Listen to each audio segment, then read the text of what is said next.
maanta u joognay xaggan inaan dhagax dhigno qaybta jiifka ama guest house-ka macadka hogaaminta qaranka ku maatiyihiin wasiirada iyo gudoomiyaha in ay martida noogu ahaadaan waa balaarin on loo sameynayo adeegyada ama facilitieska uu leeyahay macadka akademiyada hogaaminta qaranka si adeega ay bixinayso oo noqdo mid isku dhameystiran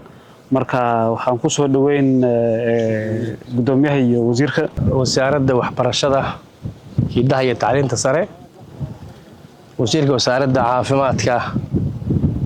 iyo daryeelka bulshada injineerada dhismaha sameynaya dhammaan inta halka joogta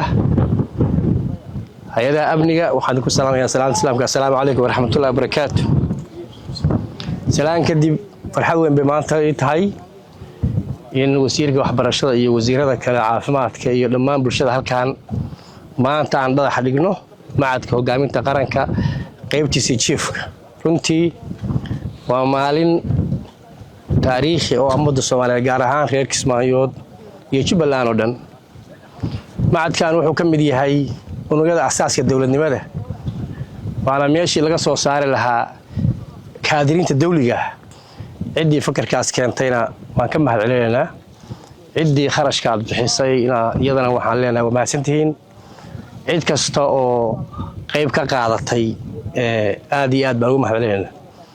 haddaan reer Kismaayood nahay anoo ku hadlay afka magaca degmadan iyo shacab weynaheeda waxaan aad u soo dhaweynaynaa horena waan u soo dhaweynay macadkan hogaaminta leadershipka oo qaranka nasiib baan u yeelanay hadda ka horna wasiir saraar baan noo keenay macadkii tababarka macallimiinta marka Kismaayo caasimadii ku meelgaarka waa ka faa'iiday marka intaan la ka rarin wax kale oo keenay ku sii dardarnay waan mahadsantihiin intii waxaan ugu faraxsanahay dhagax dhigga macadka leadershipka hogaaminta qaranka oo sida la sheegay wax badan ku soo kordhin doono Jubbaland ama magaalada Kismaayo waa muhiim runtii muhiim buu noo yahay macadkan mar dhow waxaan rajaynaynaa in la furi doono oo shaqadiisa bilaabi doono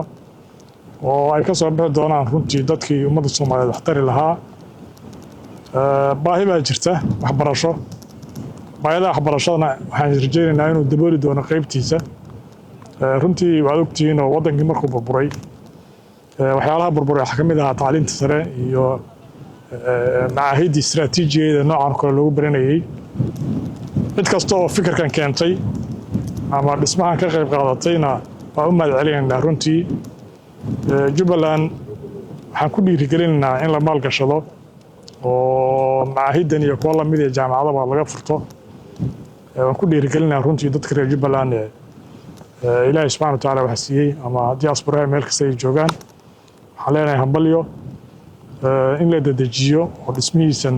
la rajaynayna insha Allah bidna kareemada ma mahadsanti waxaan malaynayaa wasiirkii waxbarashada iyo gudoomiyaha degmada way hadleen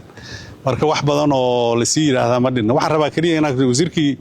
hawlaha guud oo ay ahayd inuu dhagax dhigan ka qayb qaato safar shaqo ku maqan yahay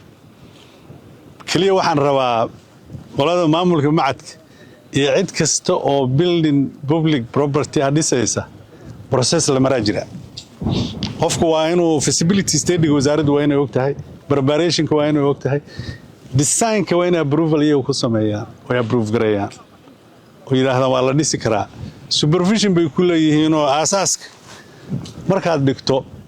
ilaa iyo uu ka dhamaanayo ilaa ay ku yiraahdaan waa la furi karaa buildingkaas ma furi kartid ilaa guri qof leeyahay maaha waa meel ummadoo dhan ka dhaxaysa marka insha Allah tacaala cid kasta oo dhismo dawli ah furinayso waxa laga rabaa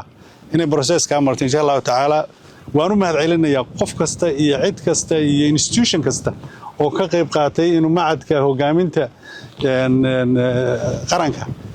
uu maanta Kismaayo ka dhisan yahay oo Kismaayo tahay meesha loo soo doonanayo cilmigaas iyo aqoontaas aad baan uga mahadcelinayaa waxaan rajaynayaa dhulkan bannaan in recreation centers laga dhiso oo adduunka wasiiradu markay u baahdaan retreat meeshii ay imaan lahaayeen halkan inay noqoto insha Allah tacaala